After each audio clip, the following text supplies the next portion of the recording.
wherein your approach is by integration. Now, did you reach that topic during your integral calculus? Centroids and moment of inertia. Not sure. For example, you have those area bounded by the curves. That familiar with you? Area bounded by curves or lines, and then you're asked to solve the area. Area bounded by. Sound familiar? Area bounded by the curves or the lines on a graph. Okay. And then after that, after getting the area, you also solve for the centroid or center of gravity or centroid of those area bounded by the curves, by integration, or by formulas in integral calculus. And then when you rotate, okay, so is it coming to you now, the recall? So when you rotate with respect to a certain axis, whether the x-axis, the y-axis, or an assigned axis on that area bounded by the curves, so you can get the volume, but also at the same time, using that axis, you can also get the moment of inertia of that area bounded by the curves. Okay, so I believe that's part of the syllabus or the curriculum for integral calculus. Alright, but for our subject, the good news is so you won't be dealing with integration anymore. Okay, so although it's included or stated in our syllabus, but we agreed, the instructors who are handling engineering mechanics, so we agreed so not to deal with integration anymore for centroids and moment of inertia. So what we're going to discuss today are formula based. So that's a bit of a good news for you. Okay? So formula based tayo with centroids and moment of inertia for today. So ready your notes, ready your recording or your screenshot. Okay? Uh, because I'm going to show you some of the formulas. So these are derived formulas by integration. So we won't be dealing anymore with the integration part. Okay, I'll be showing you the derived formulas for common shapes, okay, that you might be dealing with in terms of centroids and moment of inertia. Okay, so I will share my screen. I think this one first. Okay, so can everyone see my screen already? Okay, so again, we know that centroids or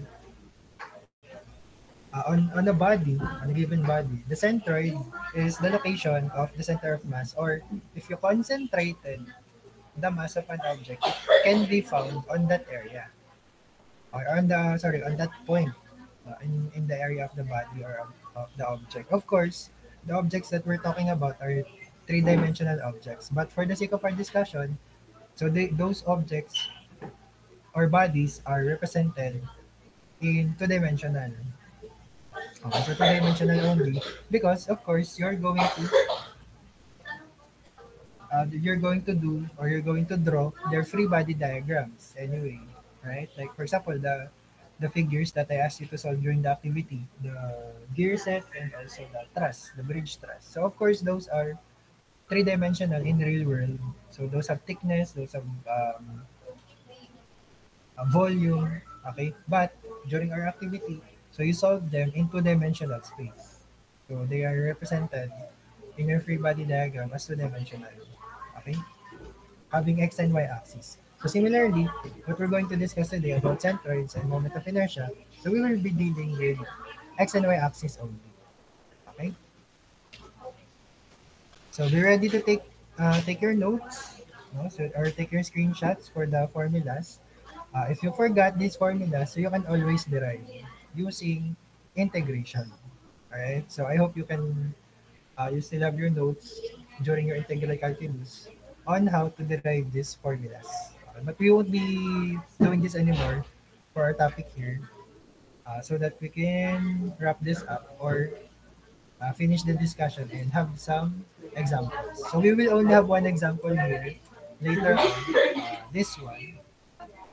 Sure if so we will have this one as an example. So this is an example of a composite figure. Alright, so a composite figure. So when you say a composite figure, so this is a figure which is built by combining what? Different figures. So maybe a group of rectangles that you combine together like this one, or maybe a semicircle and a rectangle, right? Like it will be, or it will look like something like this. So when you say composite figure, you can have a rectangle. For example, this is a perfect rectangle. And a semicircle. For example, this is perfectly drawn. Okay. Up to scale. Uh, a rectangle and a semicircle. Or it can also be a rectangle and a triangle. A triangular top. Like a house, something like that. Okay? Or something like this, what you see in the figure. So this can also be, or this is an example of a composite figure. So now, later on, when we solve this one, so we're going to solve for the moment of inertia of this composite figure. Okay? So why are we only going to solve for the moment of inertia? How about the centroid? So in solving moment of inertia, you're also actually going to apply solving of the centroid because that is also important when you are solving the moment of inertia.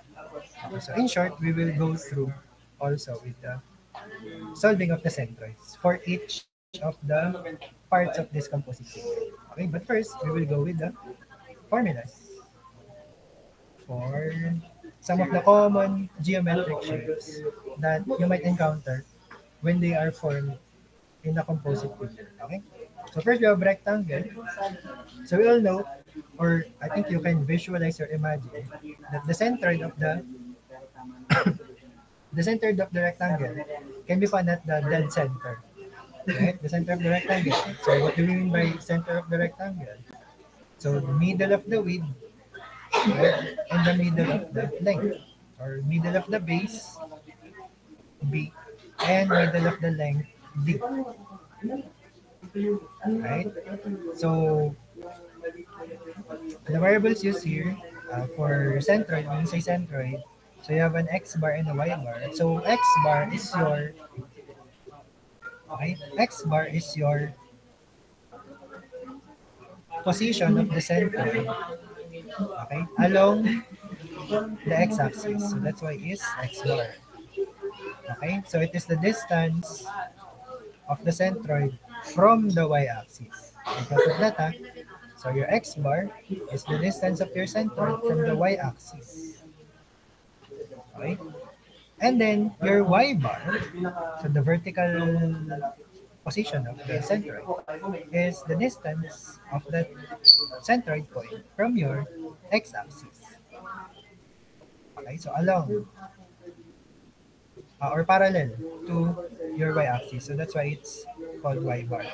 Okay, so x bar, y bar. Right? So for rectangle, your x bar is just what? Half of the base. Okay? While your y bar is half of the length or of the height. Okay? So easy to remember. So both x bar and y bar are one half of the dimensions. Okay? Now for a triangle, for a general triangle,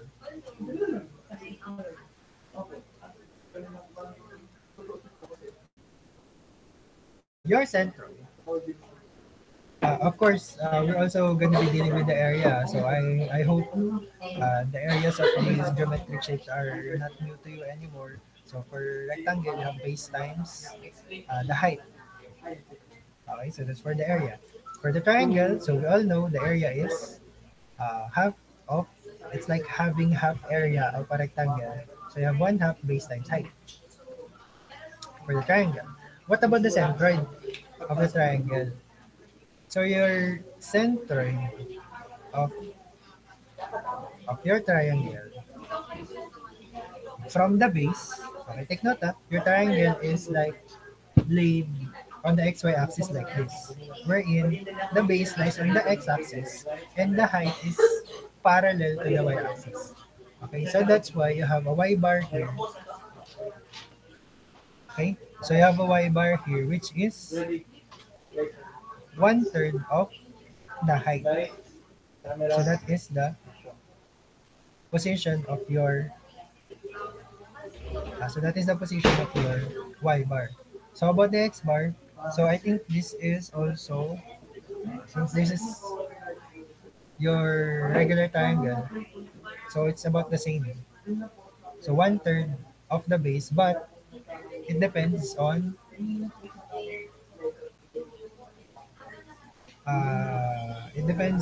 the location of your height, or if the triangle is a right triangle like this. For example, this is a right triangle. So of course, your centroid should be somewhere here, 1/3 of the height. And if your triangle is positioned like this on the axis, so this is what? 2/3 of the base, right? But if your triangle is positioned like this, so your centroid will be somewhere here, which is 1/3 of the base. Okay, so how do you do this? If the height of your triangle coincides with the y-axis, so your x bar is 1/3 of the base. Okay? But if your height of the triangle is opposite to your y-axis, meaning it doesn't coincide, no? Hindi nakapatong. So your x bar is 2/3 of the base. Okay? So this is for a right triangle. So for this one, since uh, it's only an acute triangle, so it's not specified that this is a right triangle. So your only data here that is readily available to you is that your y bar is 1/3 of your height. Okay? So for the x bar here, you will need to what? You will need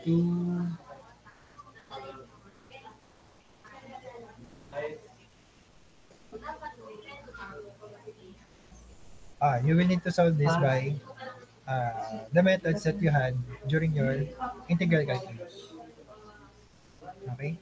So because, di ba, you remember during your integral calculus, you were dealing with what? Irregular shapes, area bounded by curves, by parabolas, or area bounded by cubic equations, or cubic lines, or quadratic lines. Okay?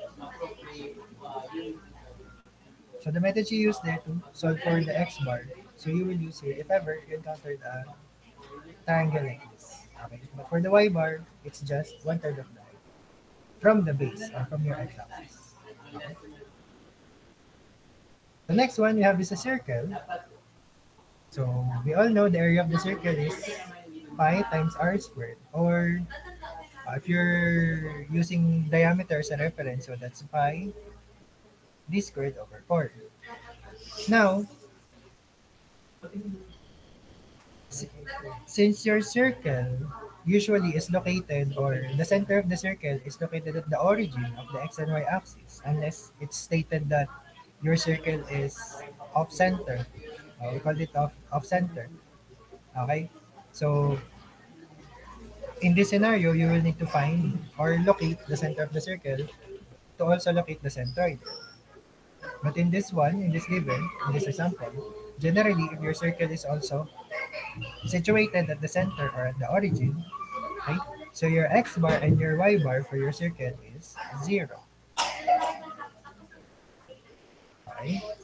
So take note, the centroid for your circle is 0, 0 if it is situated, the center is situated also at the center or at the origin. Okay? Now, for a semicircle, so as you can see here, if it's a whole circle, your centroid is at the middle, technically at the middle. But what if it becomes a semicircle? You see, your centroid will shift right? So it shifted from the center, it shifted upward to your y bar.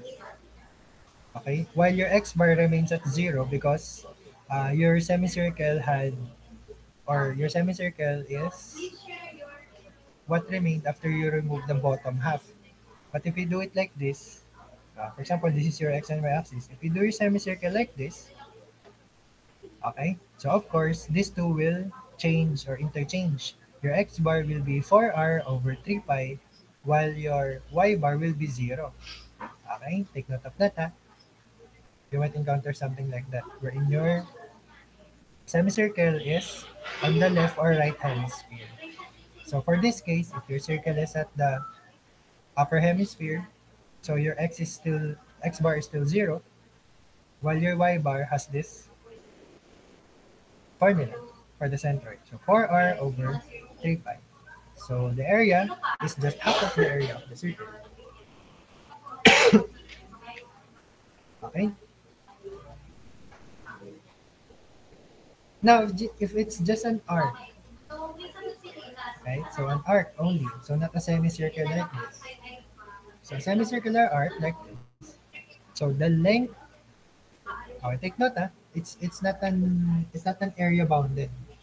As compared to circle or a semicircle, take note, these have boundaries. But if it's only an arc, like this one, so this is not bounded already. So you won't have an area here. Okay, so because there's no longer an area covered. But you'll have your length of the arc. So your length of the arc is pi r, or what is this? Diba? This is half of the circumference. When your circumference is pi times the diameter. So for a semicircular arc, so that is pi times the radius. Okay? And also, okay, for the x bar and the y bar, it depends how your semicircular arc is drawn. So for this example, it is drawn on the right hemisphere. So that's why you have an x bar which is 2r over pi, while your y bar is 0. Okay, but what if it's drawn like the semicircle earlier? For example, this is your semicircular arc. So of course, these two will interchange. Your x bar will be 0, your y bar will be 2r over pi. Okay, so take note of that. So those interchanging values depending on the drawing. Okay, so next you have quarter circle. So for a quarter circle, so the area is of course 1/4 of the area of the circle. While your x bar and y bar, so since earlier for the half circle or semicircle, only the other half was removed. So only either your x bar or your y bar have a value.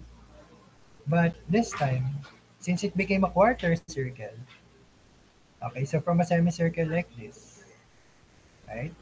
So again, your centroid will shift. No? It will shift towards the geometric center of your quarter circle. So that's why you now have an x bar value which is 4r over 3 pi.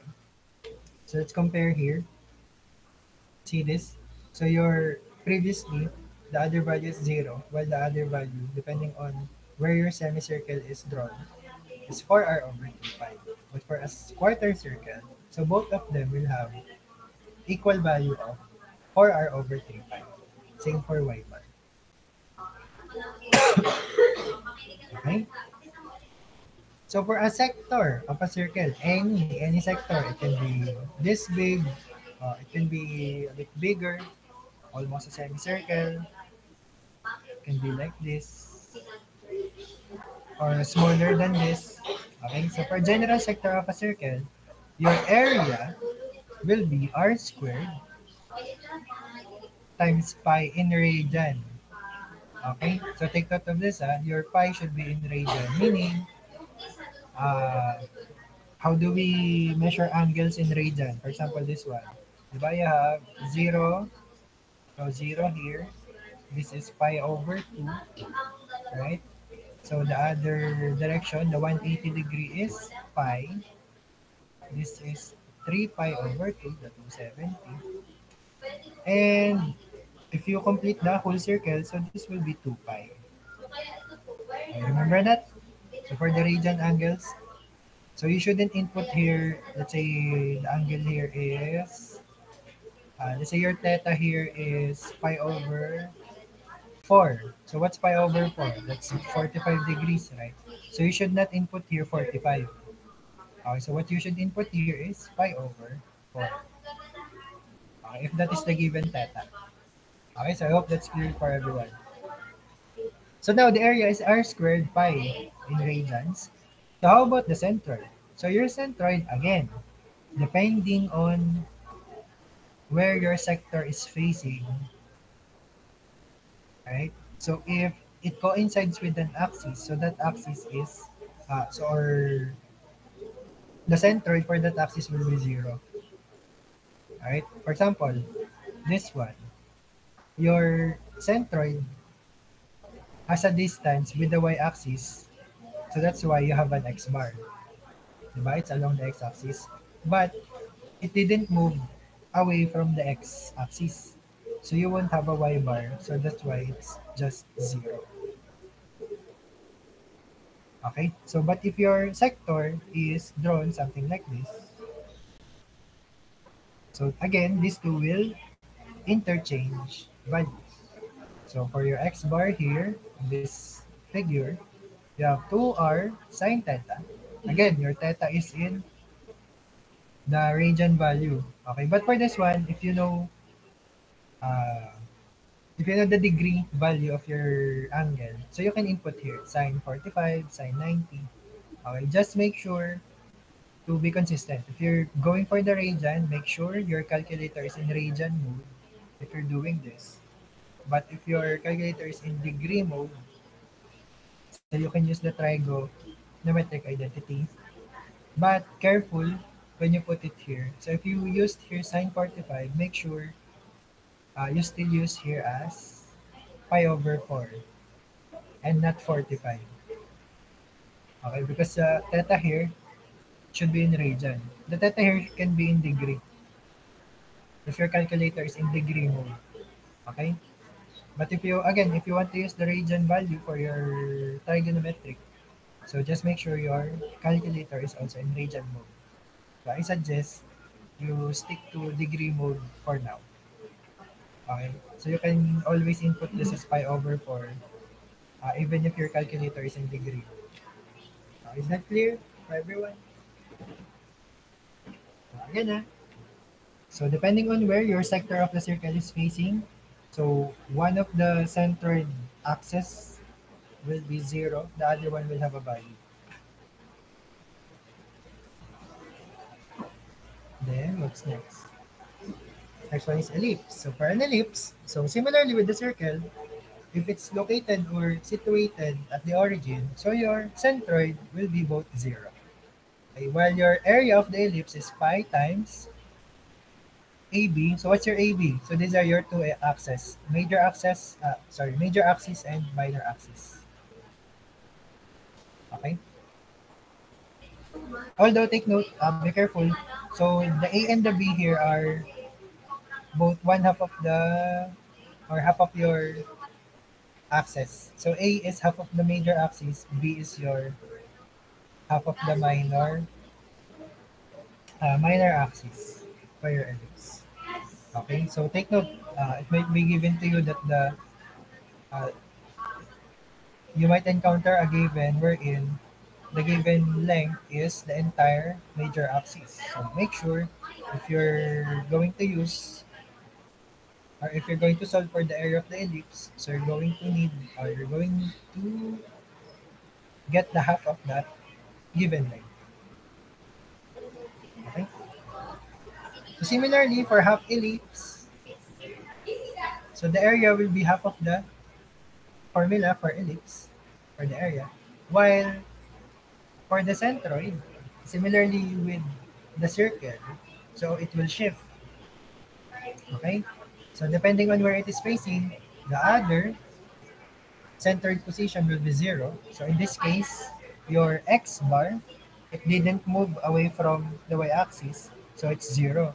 While your y bar is 4b over 3 pi, this one.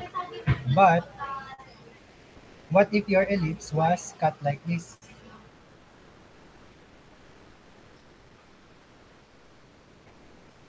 Okay? So be careful, it won't just interchange. Your axis will all, your axis value or variable will also change. It should be what? Your x bar will be 4a over 3 pi, this one. Okay? While your y bar is, so of course, will be 0.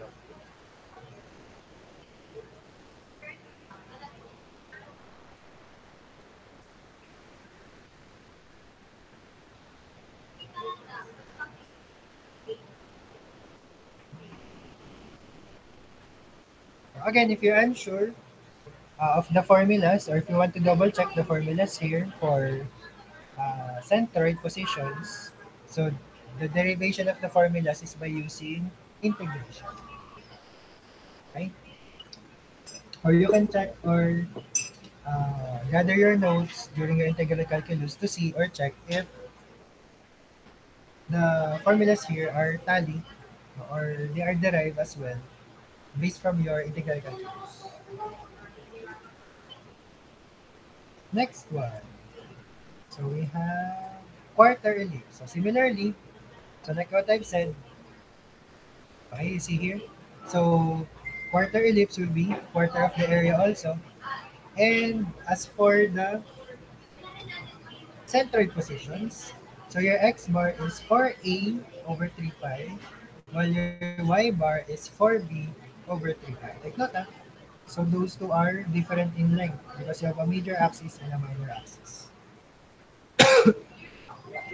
Okay? So far is that clear for everyone? Basic geometric shapes and their areas and centroids before you proceed. So this is a bit of a review only if you already encountered this with your integral calculus. Right? Especially if you derive these formulas using integration. But for now, so we won't be dealing with integration anymore. So that's why I gave them to you already formula based. So try to remember, familiarize these formulas that you're going to use, especially when we're dealing with composite shapes. Okay? So now, so let's have moment of inertia. So again, the moment of inertia of an object is determined by this equation. So I, that's the moment of inertia of that objects or of that object about the x-axis. If you have an x-axis or a y-axis, so that will be the moment of inertia. I think this is also what you have solved during your integral calculus if you reach that topic. So given any curve or area bounded by a curve, no matter the location or the position, so if you're asked to solve for the moment of inertia with respect to the x-axis, so like this one, okay, so you will need to use this formula. Okay, so your moment of inertia about the x-axis is equal to I bar. So what's I bar? So that is the moment of inertia with respect to its centroid. Okay, or the centroidal axis. So if this is your centroid, the point of your centroid, so your moment of inertia, or your centroidal moment of inertia with respect to this axis is located at the center. While if this is your x-axis, so as you can see, it doesn't always mean that your object lies at the x-axis like this. Okay, so it can be around here, it can also be here, or here. Okay, so depending on uh, the figure given.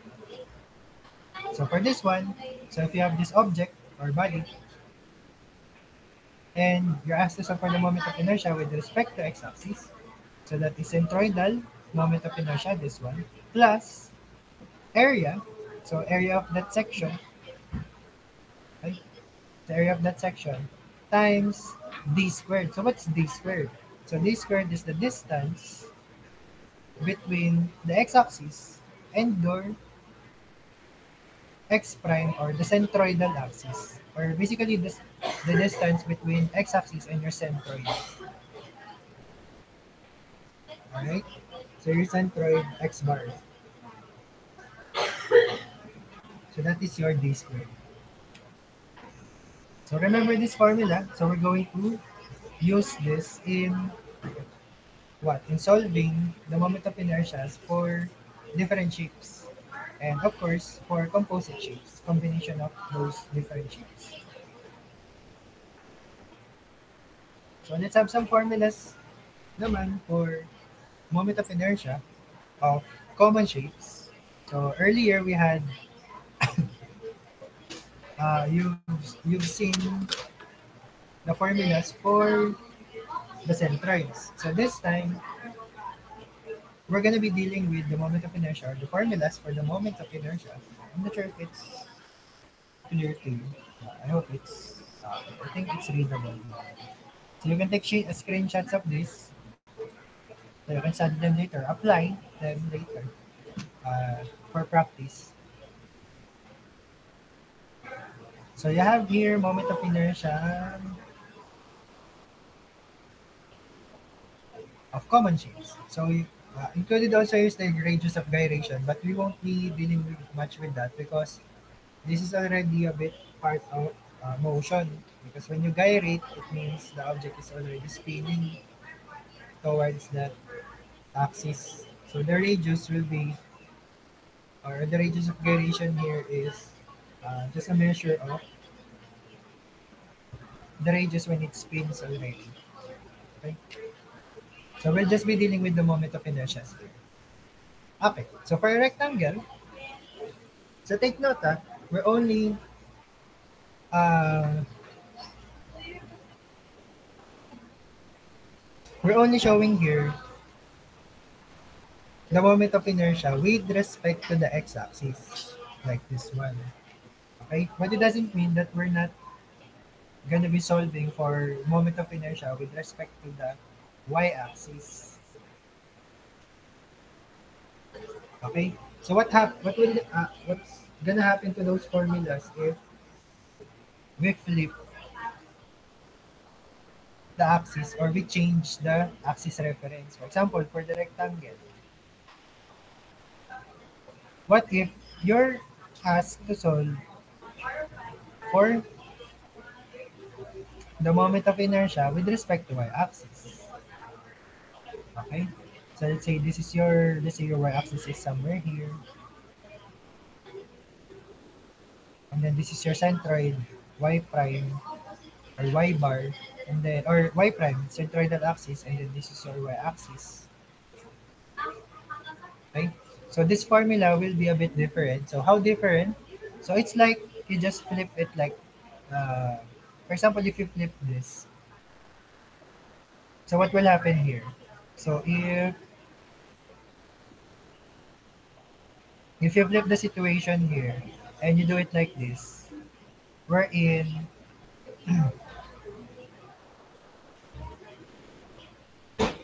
wherein this is still your base and this is your height, but you're going to solve for the moment of inertia.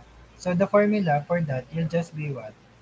Your I bar with respect to y will just be, so the positions of your formula will just be changed. So this will be b cubed times h all over 12. Okay, for this one. While your moment of inertia with respect to y-axis, so this is centroidal moment of inertia.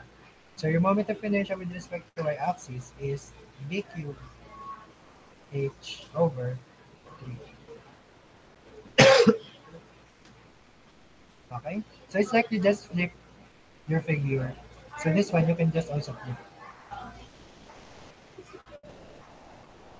Alright? So for triangle, so the general formula for the moment of inertia, so your similarly, so your centroidal moment of inertia, so this one is bh cubed over 36, while your moment of inertia with respect to the x-axis, bh cubed over 12. So it's kind of similar with the rectangle, only that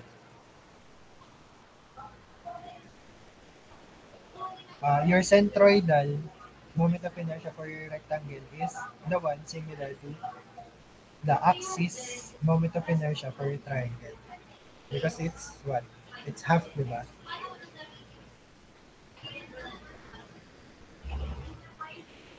Okay?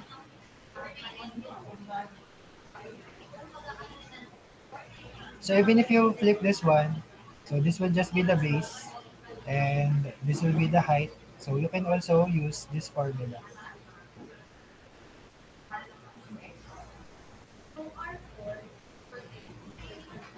Or what we also did with the rectangle.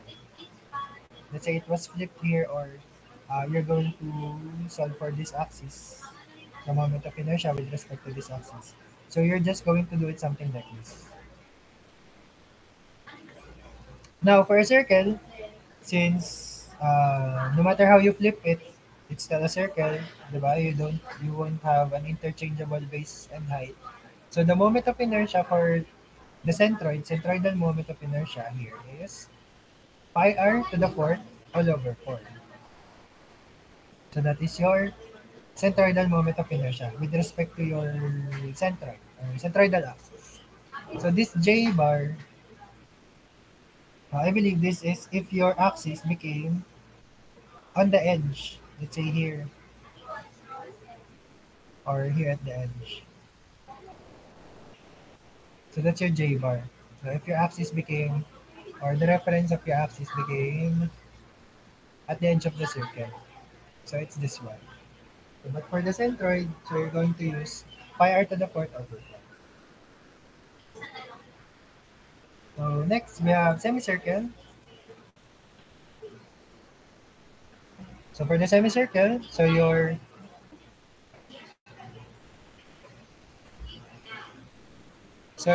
moment of inertia with respect to the x-axis, so this one is, which is also equal to the centroidal, this one, centroidal y, moment of inertia, right, is equal to pi r to the fourth over 8. Okay?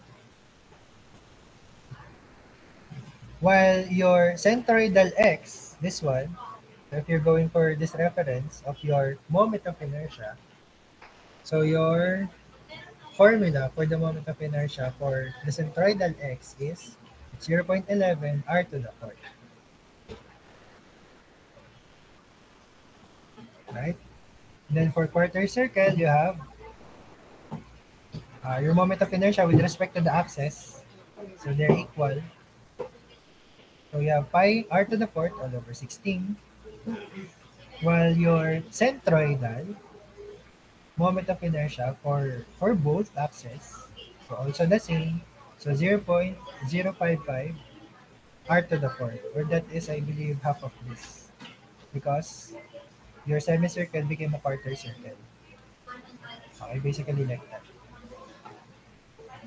Okay? And then for an ellipse, I think this is the last one here for the conversations. For an ellipse, your centroidal moment of inertia for x and y. So as you can see here, it's interchangeable. If you're referring from your x prime, see, your centroidal x-axis, so your formula is pi ab cubed all over 4.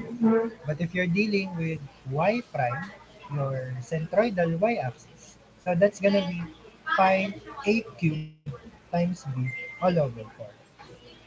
Okay, so you see what's happening here? So you just also interchange the one with the exponent, just like with your rectangle.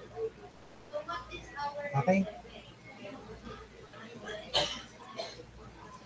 so far is that clear for everyone? the formula. So I hope you got the chance to screenshot or write down or note the formulas that I've shown you to know more by integration. Okay, so make sure you familiarize yourself with those formulas and how to use them, of course. So we'll have an example here.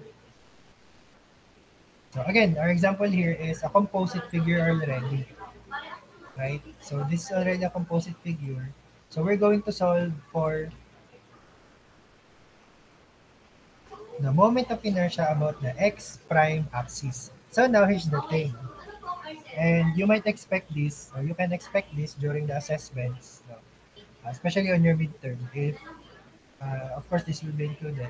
So one figure like this, take note, one figure like this, you can already have so many options or problems to solve. What do I mean by that? So the one asked here for this example is solve for or compute the moment of inertia about the x-axis. So, oh sorry, x prime axis. So the centroidal. Okay, centroidal. But what if I ask you to compute the moment of inertia about the x-axis? So that will be different because you will need to get the moment of inertia with respect to the x-axis. What if I ask you to get the moment of inertia about the y-axis? So your reference will be this one. Okay? So just because you have the same figure, the same composite figure, doesn't mean that these values will be the same.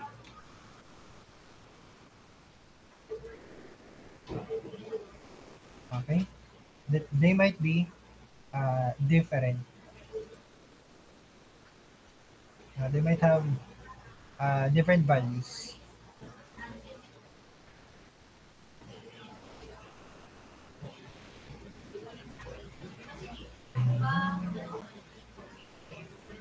So let's try to solve this one.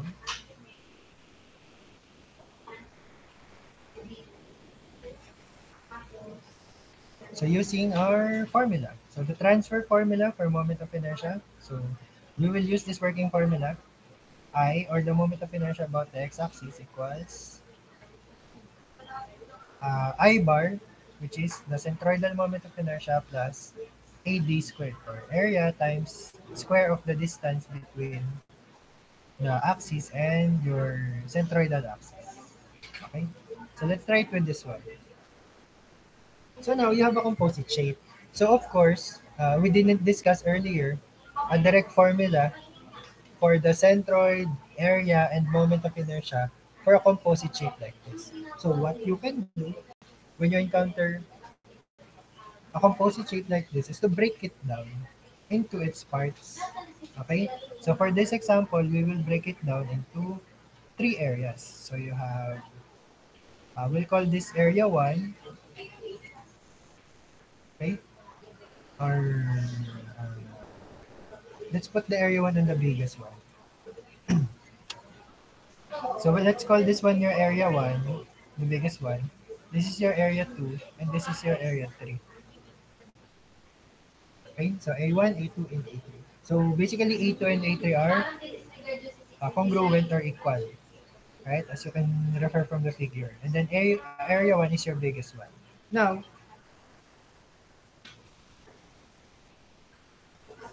since we said that we're going to use I equals I bar plus area this way.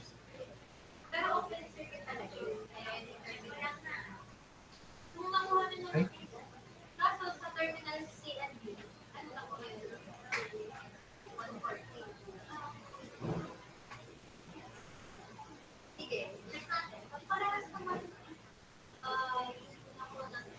So the way to solve this one, since this is a composite shape broken down into three figures,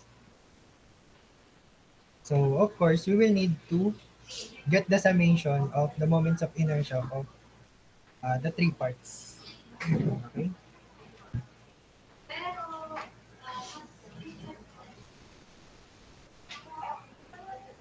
So since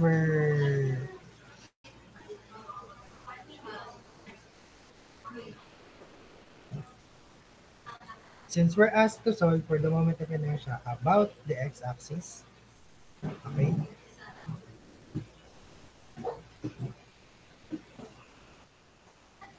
So for each one, we will need to solve or we will need to get the area, the distance, and the centroidal moment of inertia. Okay, so let's have area 1 first. So area 1. So of course, the area is the uh, length times the height. So from the figure, or the width times the height. So your width is 3 and another 3 here. So you have 6 inches times. So this is 5 while this is 2. So your height is 2 inches. So you have here 12. No? 12 square inches. Okay, so that is for your area 1. So what else do we need? So it said here, we will need d squared. So what is your d squared? Your d squared here is your, we're referring from the x prime. Okay?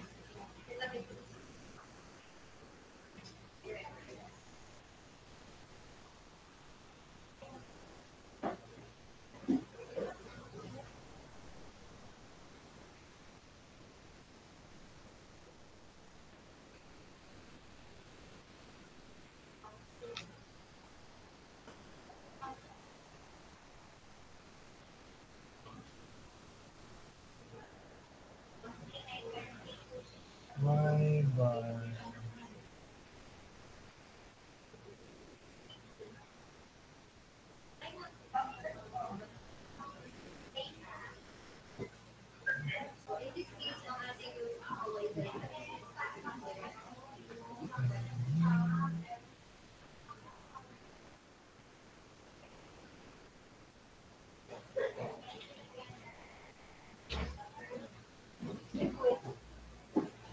Okay.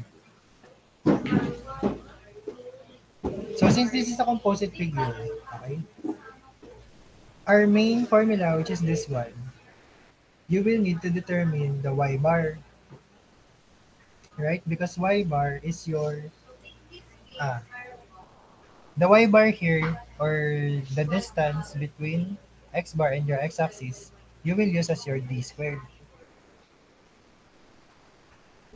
Alright?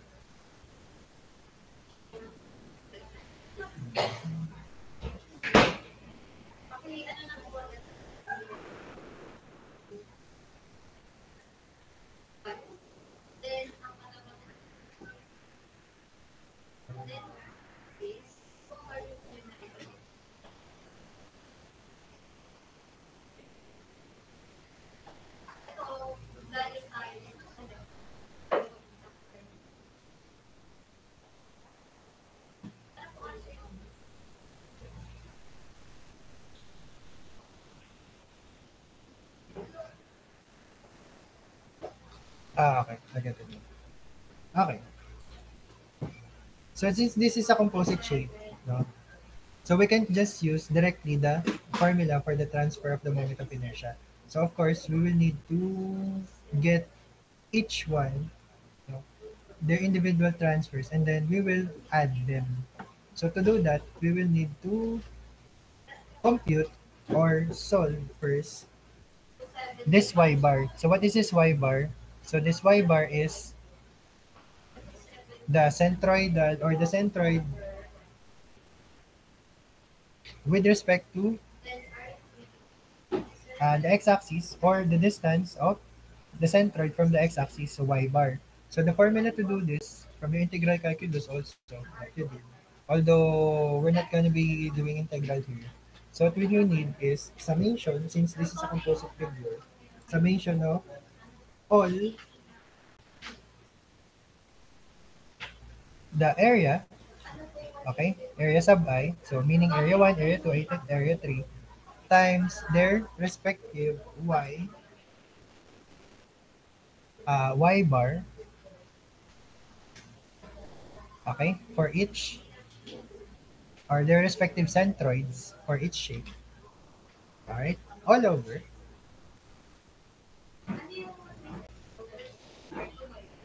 Okay, all over the area total, the total area of the composite figure.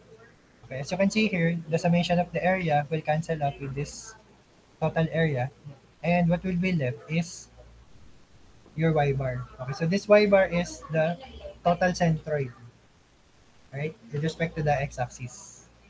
Okay, so are you following so far? So we might do a little bit of overtime here. So because we're already almost 3 p.m. So save this formula as well. Okay, you will need it also if you're dealing with x-axis.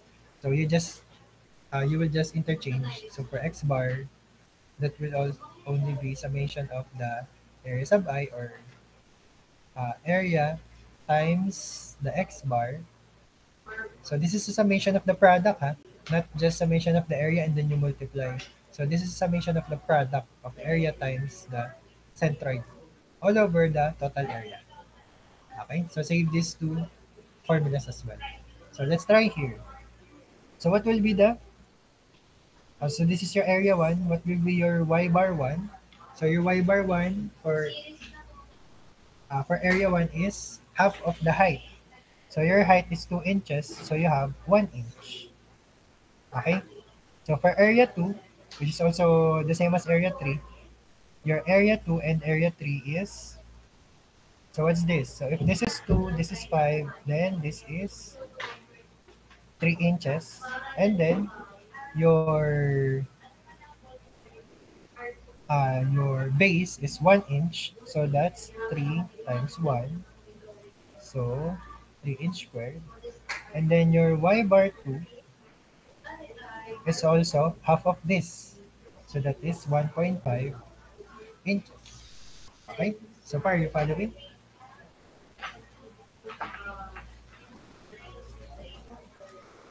Okay. So, although this is half of as you can see here, this is half of the area to the rectangle here. But we are referring, or we're dealing with the composite figure, meaning that area 2, if that's isolated, is located here. Diba on your integral, your centroid is also with respect to the axis, not just the shape itself. So you will need to find the distance also, including the distance to the x-axis. So meaning, what we computed here, which is 1.5 inches, so you will add also its distance of the shape from the x-axis, which is 2 inches.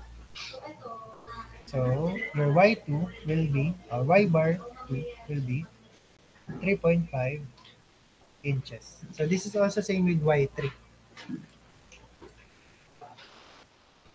Okay?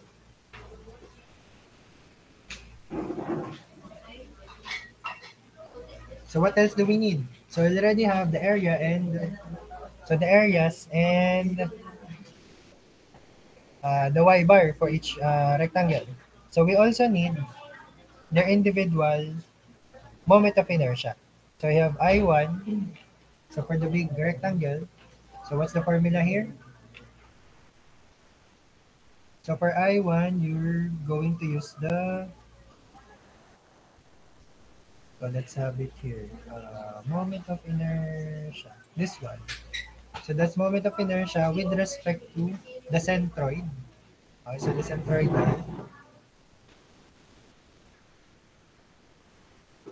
so that's BH cube over 12. Right? So BH cube over 12 here. So your base is 1. Your height is 3.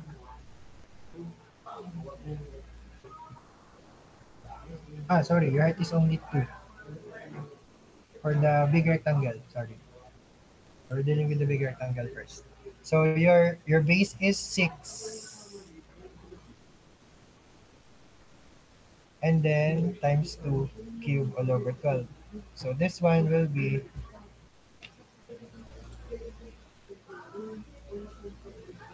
so 6 times 2 cube all over 12 is 4. Okay? So for I2, so we'll use this area later. So these ones that we solved earlier, so we will use to compute the y bar total. Okay? So this one. So for I2 and also I3, you have here your base is 1. So 1 times 3 cubed all over 12. So you'll have for I2 and I3. So this is similar with I2 and I3. Let's put it here. The area 3. This is also y bar 3. So you have there. So what is this? 2.25. So I have your 2.25. And then, that's similar for I3. Okay? So they're the same. So now we can substitute here. So that is a summation of, uh, I will no longer write the summation. So I will just put them as sum of the products. So area 1, you have 12 times your y bar 1 is 1 plus your area 2 is 3 and then your y bar 2 is 3.5. Same with your area 3, right? All over, your total area is 12 plus 3 plus 3. Okay? So your y bar total will be 1.83.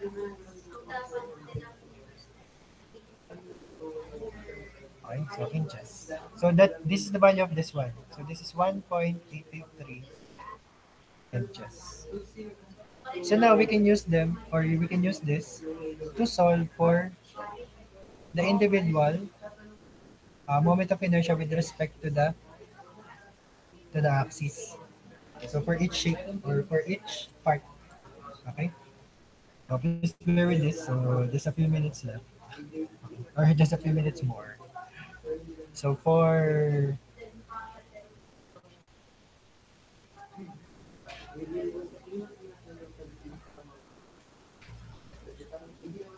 the area one or your I1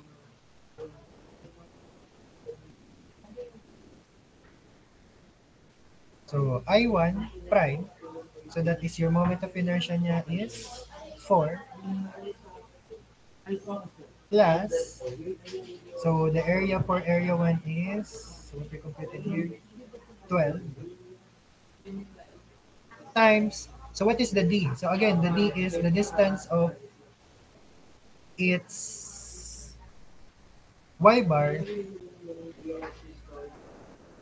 and our computed y bar total. So that is 1 minus 1.83 and then squared. Okay? So your I1 prime will be, not that way. So that will be 12.27.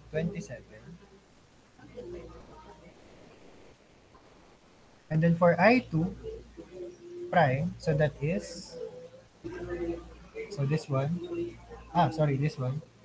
So 2.25 plus what's the area?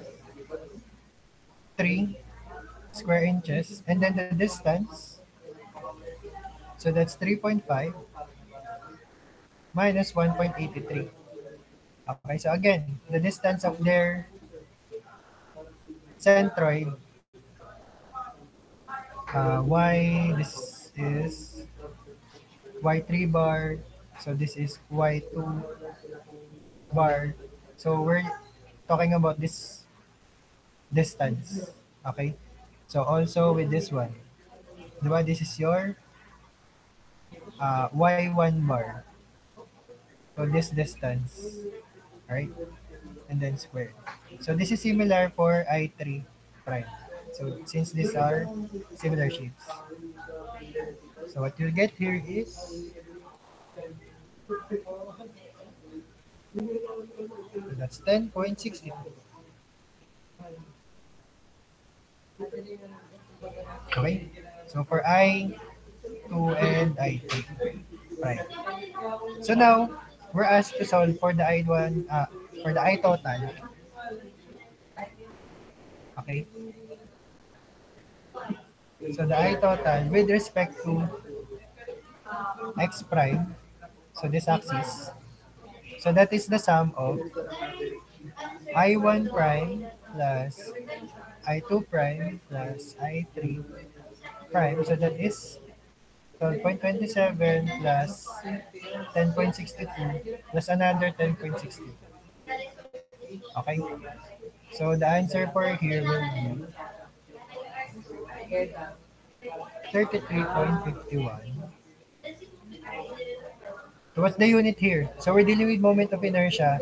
So that will be inches raised to fourth power.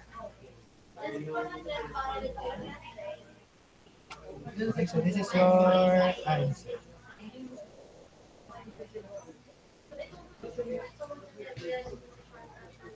Okay. So did you follow that? So I'm sorry if we went over time for the sample. So I didn't want to cut you short for at least one example. So like I've said, you can save these two other formulas that we included. So this is for solving the centroid of the composite figure because you will use that as reference in solving for the D for each composite. Okay, so again, the D for each composite is the distance between the total centroid of the composite figure and the centroid for each of the parts that you dissected. So for example, Y3 bar distance with the Y bar, so that's this one. And then the distance from the Y1 bar or the centroid for area 1, and the distance between that and your centroid is this one. Okay? So again, so if you're asked to solve for that axis, okay, so you will use that axis as your reference centroid. So now, if you're asked to solve for the x-axis, so this one you will replace by what? 0. If you're asked to solve about the x-axis. So this one also, you will solve 0. Because that's the distance from what? Y3 bar with respect to x. This is the distance between y1 bar and x. Also this one from y2 bar with respect to x. So this will have a different value if you're dealing with x-axis as your reference for moment of inertia. Now, for the y-axis, this will also be different because now you will need to solve for what? For x bar instead of y bar. Okay, so on Wednesday, so we will continue this. So we will try to solve at least for these two. So you will have an idea or uh, on how to solve the moment of inertia about different axes. Okay, and then I will leave you some another example for your practice. Right, so because will be included in your midterm exam. Also, I have already prepared your problem set. So I think I included this one also for your problem set. For your problem set number 1. Okay? So are there any questions so far? I'm sorry if we did an overtime already. I'm not sure if you have an excess after this. But we will continue this on Wednesday. Okay? So for now, yan, grab the formulas. So including these two additional summation for getting for the y bar and x bar of the composite figure. Okay? So we'll continue this on Wednesday. So thank you for your time for attending. So if you have questions, you may ask on the group chat or you may ask on Wednesday. Okay? So I'll see you again on Wednesday. And thank you for your time for attending today. And have a great week, everyone. Bye-bye.